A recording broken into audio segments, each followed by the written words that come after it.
Muy buenas, ¿cómo estáis? Espero que estéis estupendamente. Ya termina la serie de los quintetos por década, como ya venía avisando. Ahora voy a hacer una serie de top 10 por puesto y obviamente empiezo por los bases, que es el puesto número uno de la NBA. Nada, aquí sí que voy a hablar de cada jugador más extendido, voy a hablar de toda su carrera, contaré alguna que otra anécdota, alguna que otra historia curiosa, lo que sea. Y estos vídeos van a ser más largos, así que no perdemos tiempo y empezamos ya. Voy a empezar con un jugador o más, pero en este caso solo hay uno, de esos jugadores que podrían haber entrado en el top 10 perfectamente, pero no he conseguido meterlo, pero que entiendo que esté en cualquier top 10 de cualquier persona que haya seguido la historia de la NBA y demás, ¿no? En este caso, el jugador que no he podido meter en el top 10 y es casi blasfemia es Steve Nash, pero es que tengo 10 clientes que son demasiado para mí, ¿no? O sea, para mí es el 11 obviamente y entre el 9, el 10 y el 11 ahí podéis ponerlo de la forma que queráis. Yo me he decantado por otros dos. Pero vamos, Steve Nash con sus dos MVP y demás merece su puesto indiscutiblemente. Vamos ya con mi número 10. Mi número 10 sería Chris Paul, que os puede parecer un poco bajo viendo lo que está haciendo ahora con los Suns. Chris Paul es un jugador que llega de la mano de los New Orleans Hornets, porque el equipo de New Orleans se llamaba Hornets en aquella época, fue podio del MVP, pero allí colectivamente su mejor compañero era David West, muy buen jugador, pero tuvo a Tyson Chandler, tuvo a Peja Stojakovic, pero colectivamente no consiguió gran cosa. Y en 2011, si no me equivoco, 2012 llega su 2011 diría, su traspaso truncado por los Lakers. David Stern, el comisionado de la época, veta ese traspaso. Esta historia ya es conocida. Los Lakers de Kobe, de Pau Gasol, llegaba también Dwight Howard. No me acuerdo si llegaba también Steve Nash o era en vez de Steve Nash Chris Paul, pero vamos, que iba a ser una super team y en aquella época la super team pues todavía no, aunque había llegado LeBron y Bosh a Miami, pero bueno. El caso es que David Stern vetó el traspaso y le dijo, ¿quieres ir a Los Ángeles? Vas a ir a Los Ángeles, pero no vas a vestir de amarillo. Y entonces fue a los Clippers, donde creó una conexión con Blake Griffin y de Andre Jordan que se llamó Lob City. Lob, bueno, básicamente vaselina, ¿no? O bombeadita, bueno, los Aliu, básicamente, claro, tienes a Griffin y a DeAndre Jordan, que son dos matadores increíbles con un físico tremendo. Obviamente el Griffin y el DeAndre Jordan de la época, ¿eh? Si miráis el de ahora, pues obviamente no es lo mismo. Y ahí individualmente hace grandes temporadas, pero no consigue tampoco llegar en playoff muy lejos. Los Rockets de Kevin McHale, entrenador, con Harden, con Jason Terry, con Josh Smith, le remontan un 3-1. Tiene la lesión con Chris Paul contra San Antonio en otro año, aunque consigue eliminarlo, pero ya después fue complicado. Total, que no consigue tampoco colectivamente lo que se esperaba. Llega a Houston y lo mismo, se esperaba una pareja con Harden tremenda en el backcourt, pero no se llevaron como se esperaba y pues lo más lejos que llegaron fue final de conferencia en 2018, creo que 2017 también, ahora mismo no recuerdo bien, pero bueno, los Warriors de Curry pues complicadísimo, ¿no? Les llevaron a 7 partidos, pero aún así pues los Warriors mejor colectivo fueron los que pasaron.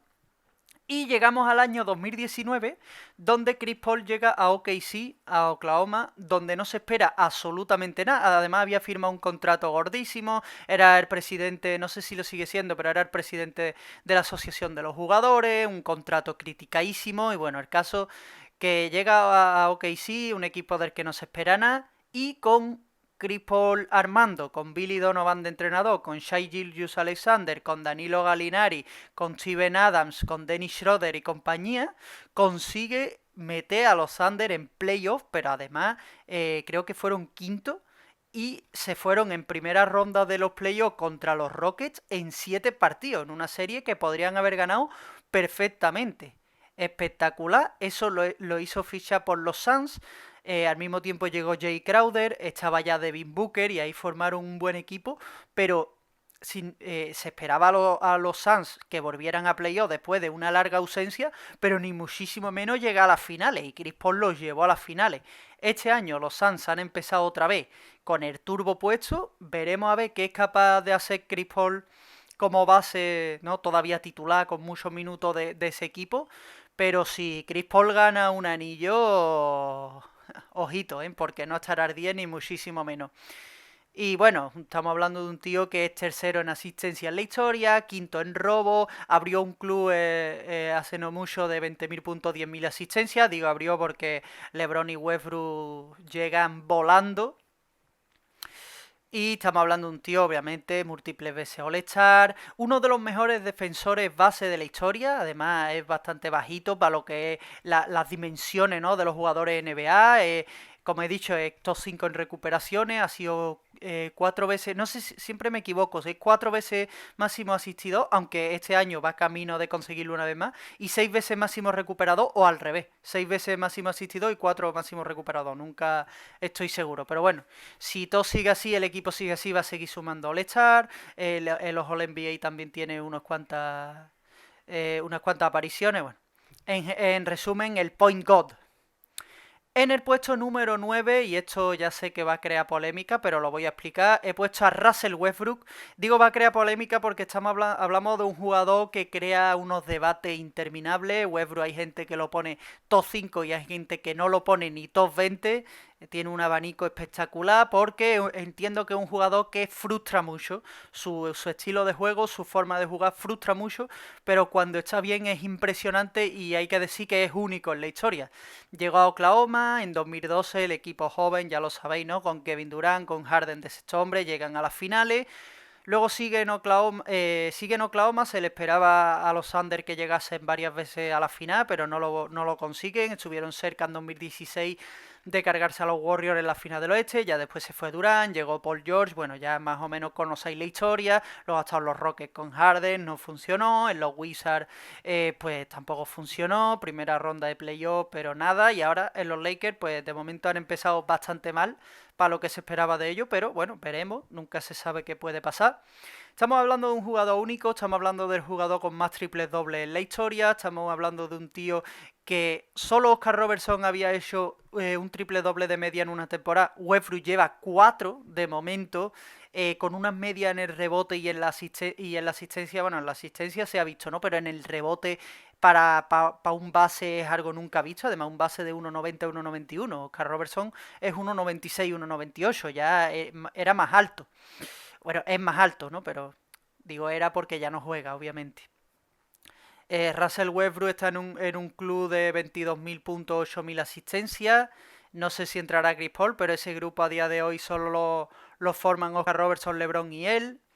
Y sí, entiendo lo de que muchas veces fuerza el triple doble, fuerza, ¿no?, el rebote, pero es que si es el único que lo ha hecho, y además no una vez, sino 4, y es el que más triple doble tiene en la historia, por algo será. O sea, estoy seguro que si todos los jugadores forzasen a hacer triple doble, no hay ni un 5% que conseguiría, mucho menos, que conseguiría hacer lo que ha hecho Westbrook. Además, estamos hablando de un MVP de la NBA en el año 2017, en una temporada absolutamente histórica, donde el último partido de la temporada es contra los Nuggets, donde se juegan el puesto en playoff y hace un triple doble de 50 puntos metiendo un triple ganador sobre la bocina, uno de los mejores partidos de temporada regular de la historia. Y por supuestísimo muchas veces All-Star o el NBA. Y hay gente que dice que no tiene mucho IQ o que no tiene IQ. Bueno, yo creo que sin IQ no puede dar tantas asistencias. Ha sido 3 veces máximo asistido de la NBA. También un grandísimo anotador. Uno de los jugadores más físicos de la historia. De los bases es el número 1 indiscutible. Bueno, Russell Westbrook, la bestia, yo lo tenía que meter en mi top 10. En el puesto número 8 tengo a Gary Payton que empieza en los Sonics, donde hace prácticamente toda su carrera, por lo menos lo gordo, sin ningún tipo de duda, con su pick, ¿no? En la temporada 95-96, donde llegan a las finales. Te encuentras enfrente a un equipo que ha hecho 72 días en la temporada, que tiene a Jordan, que tiene a Pippen, que tiene a Rodman, que tiene a Ron Harper, que tiene a Tony Kukoc, que tiene a Steve Kerr, pues es un poco complicado, pero con sus compañeros Sean Kemp, Detlef Schrempf, qué nombre más complicado de decir, Hersey Hawkins, consiguieron, bueno, iban 3-0 para los Bulls, se pusieron 3-2 los Sonics, ya después el sexto partido lo ganó el equipo de Chicago. Después de los Sonics se fue paseando un poco, ¿no? Estuvo en Milwaukee, estuvo en Boston y llegó a Miami y en 2006 gana el anillo con Miami, sí, como eh, chasing ring, ¿no? Como se dice, ¿no? Buscando el anillo, es verdad, no como líder, por eso no está más arriba, obviamente, pero aún así tiene el anillo, ¿no? En su joyería. Y estamos hablando, para mí, sin ningún tipo de duda, del mejor base defensor de la historia. Fue jugador defensivo del año en los años 90, que era complicadísimo, lo consiguió en el 96. Estaba por ahí Jordan, estaba Pippen, estaba David Robinson, estaba Kim Olajuwon. No sé si os suenan estos nombres, pero obviamente en el 96 era complicado. Él consiguió ahí llevarse un Depoy y el mejor base también en el poste bajo de la historia. Una vez que estaba en el poste bajo, si eres un base, imposible defenderlo. Y bueno, estamos hablando de además un jugador adelantado a su época, entre comillas, porque no era el típico jugadores que vamos a hablar después, ¿no? John Stockton, Isaiah Thomas, Mark Price, que no entra aquí en esta discusión, pero son ese tipo de base como Steve Nash, como Chris Paul, que anotan menos, pero asisten mucho. Gary Payton, estamos hablando de un hombre que asistía, no tanto como los jugadores que acabo de nombrar, pero asistía bastante y encima anotaba. Sus temporadas de máxima anotación llegan a 23, 24, 25 puntos. Y uno de los mejores trash talkers de la historia, la verdad. Uno de los tíos más pesados en el campo. Todos sus rivales lo podrán confirmar. Por supuesto, aquí en los top 10 no voy a hablar tanto de All-Star o la NBA, obviamente estamos hablando de leyendas del juego, leyendas de la NBA, todos son múltiples veces All-Star, múltiples veces All-NBA. En el puesto número 7 tengo a Jason Kidd, que empieza su carrera un poco de la mano de Dallas y de Phoenix. Luego llega a New Jersey, a los Nets, que estaban en New Jersey, no en Brooklyn como ahora, para los que seáis más nuevos en esto de la NBA. Y en los Nets es donde alcanza su prime, donde llega a su mejor nivel, donde está en la carrera por el MVP algún año y donde lleva a un equipo de los Nets que ni muchísimo menos se le esperaba ahí, lo lleva a las finales y además 2 años seguidos, 2002 y 2003. Luego es que era un poco complicado. En 2002 te encuentras a los Lakers de Shaq y Kobe, en 2003 tiene a San Antonio Spurs de Tim Duncan, entonces era prácticamente imposible ganar el anillo, pero lo lleva a unas finales, a un equipo con Kenyon Martin, con Jason Collins, con Richard Jefferson. Es un equipo que ni muchísimo menos que Ricky Telskis Banor, ni muchísimo menos estaba llamado a jugar a las finales de la NBA. Jason Kidd, estamos hablando de uno de los magos, ¿no? En el pase, por ejemplo, uno de los mejores pasadores de la historia, es el segundo. Muy lejos de Stockton, pero también le saca distancia, por lo menos de momento, a Chris Paul en las asistencias, y está también muy lejos de Stockton en los robos, pero también tiene su distancia con respecto al tercero, que no sé ahora mismo si era Michael Jordan, Gary Payton, Scottie Pippen, por ahí anda, creo que era Jordan, el tercero en robo. También le saca su distancia, es segundo detrás de Stockton, tanto en asistencia como en robo. Y luego, para terminar, ¿no? Pues volvió a Dallas, su primer equipo.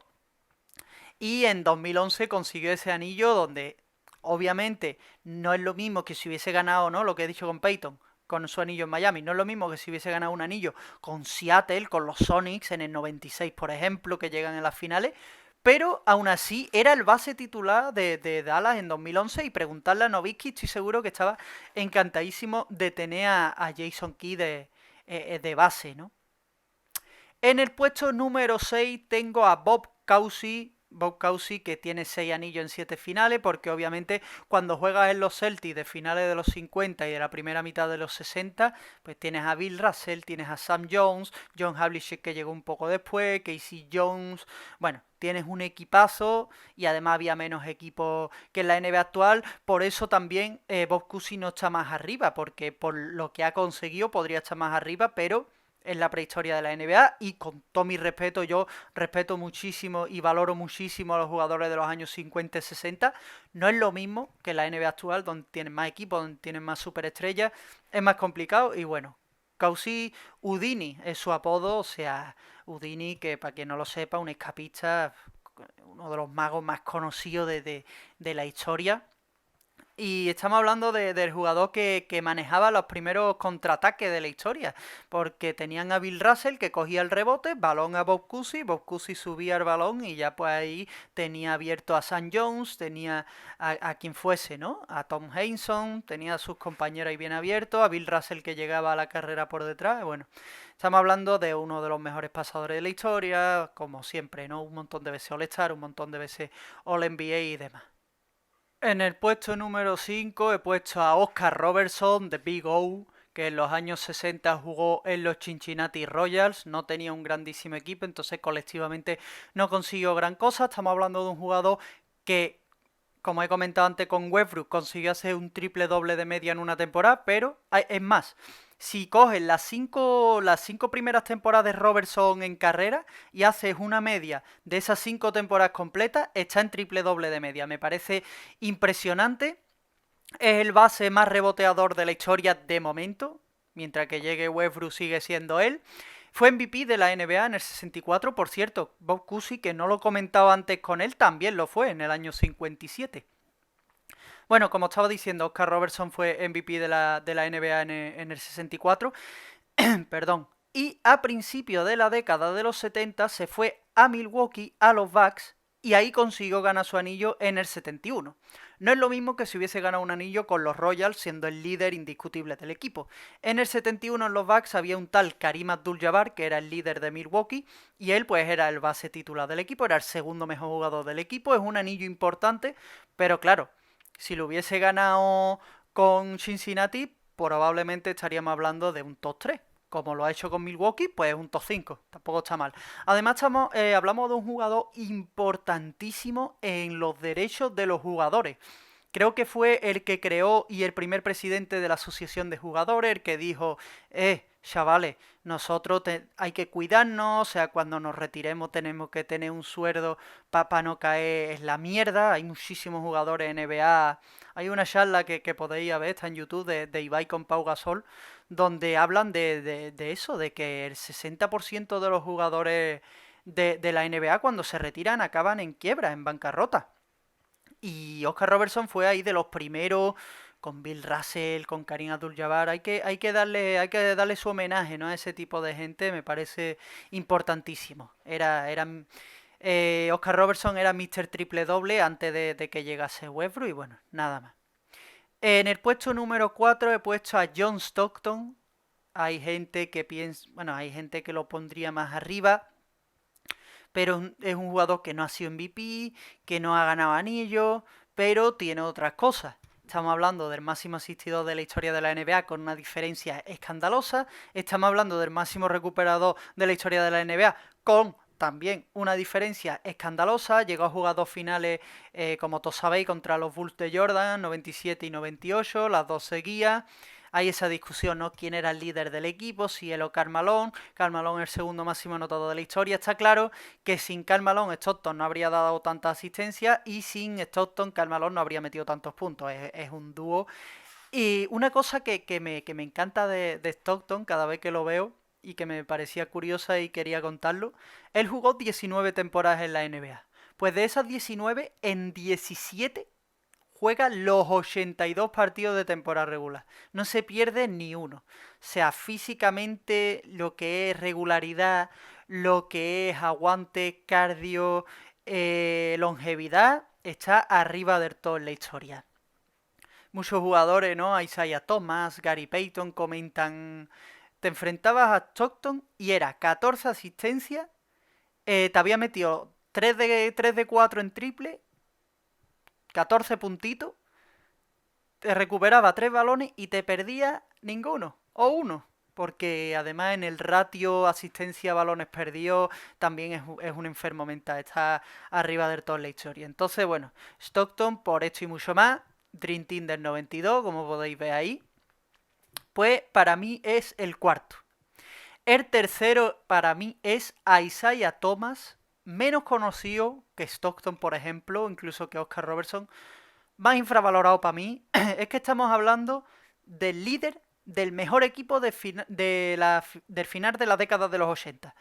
Y además, quiero aquí hacer un llamamiento a los poquitos que veis el vídeo. los Pistons de finales de los 80, conocidos como los Bad Boys, todos lo sabéis, no se gana 2 anillos seguidos ni se llegan a 3 finales seguidas pegando hostias, intimidando a los rivales y sin saber jugar baloncesto.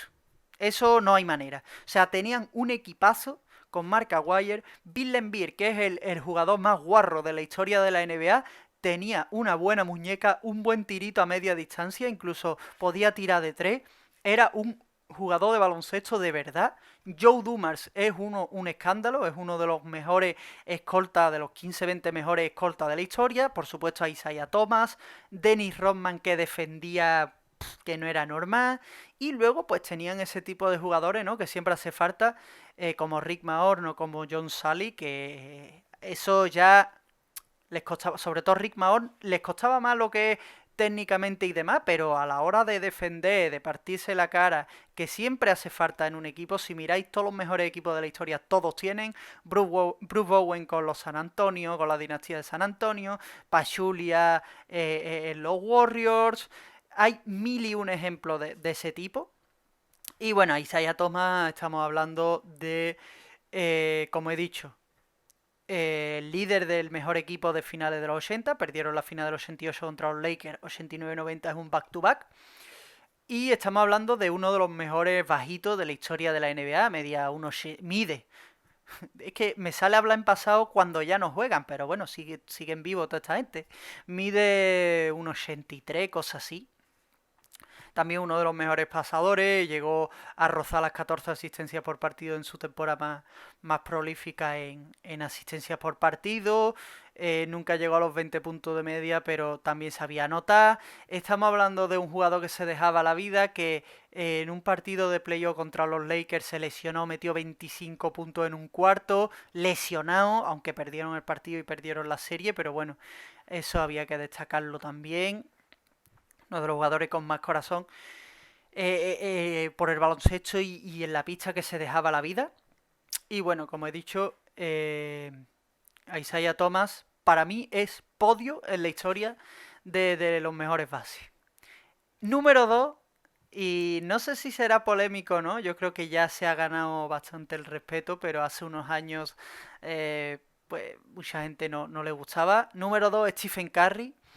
Más allá de los 3 anillos, 5 finales seguía con los Warriors, más allá, ¿no?, de su pareja con Klay Thompson, los Splash Bros, más allá del trío con Draymond Green, bueno, todo.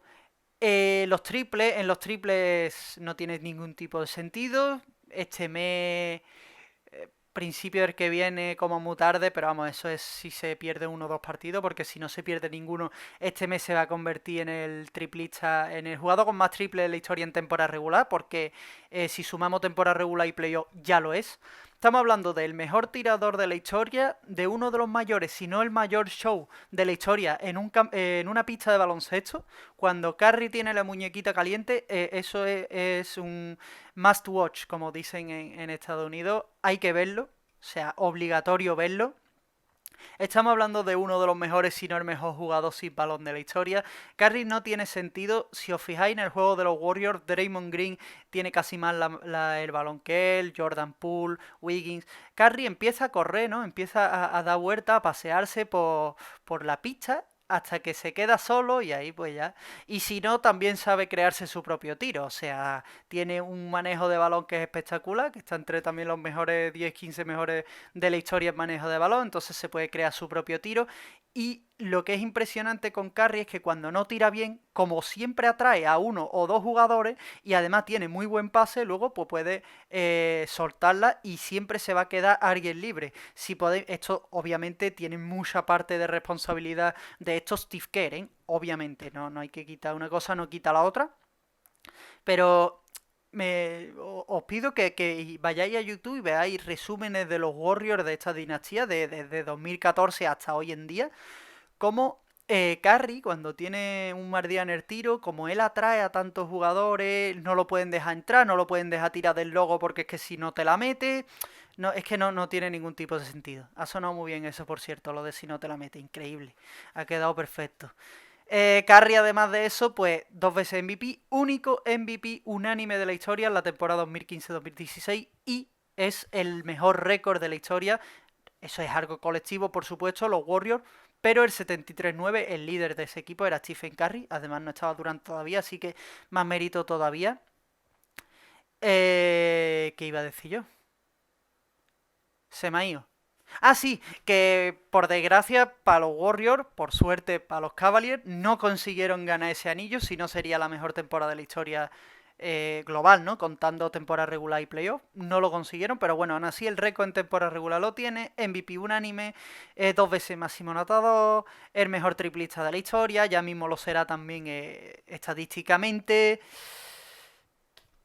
Uno de los mejores juegos sin balón, uno de los mejores manejos de balón, uno de los mayores shows. Ha cambiado el baloncesto. Esto es lo último que quería decir, importantísimo. Ha cambiado el baloncesto. No la NBA, sino el baloncesto. Ahora vais a un polideportivo, a una pista de baloncesto, a un instituto, a donde sea, y veis a gente tirando de 10-15 metros. Eso es Stephen Curry, el efecto Curry. Solo hay que mirar los triples que se tiraban por partido hace 10 años y los triples que se tiran por partido hoy en día. Y los hijos de Curry, ¿no? Esos que están cogiendo el relevo. Los Trey Young, los Lillard, Luka, que tampoco le da miedo a la distancia. Todo este tipo de jugadores, la Melo Ball, un montón.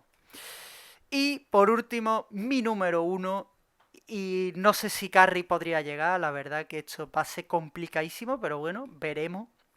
Magic Johnson, para empezar, es que ya el simple hecho de ser uno de las 3 personas más importantes para mí, desde mi punto de vista, a la hora de la explosión de la NBA en los 80, él, Larry Bird y David Stern, del que ya he hablado antes, el antiguo comisionado, son tan importantes porque llegó a los Lakers Magic Johnson, llegó a los Celtics Larry Bird, entonces eran Lakers Celtics, eran dos equipos históricos, los dos equipos con más anillos, no sé si en la época ya lo eran, pero vamos, a día de hoy lo son, los dos empatados además.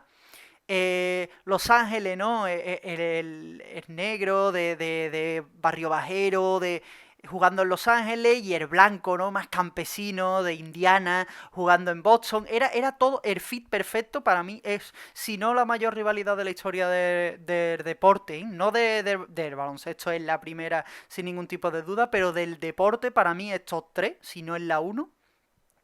Y David Stern aprovechó todo eso porque la NBA, aparte de ser una liga y un show, es un espectáculo y es negocio, es marketing, es una empresa, vio eso y dijo, bueno, hay que conseguir, obviamente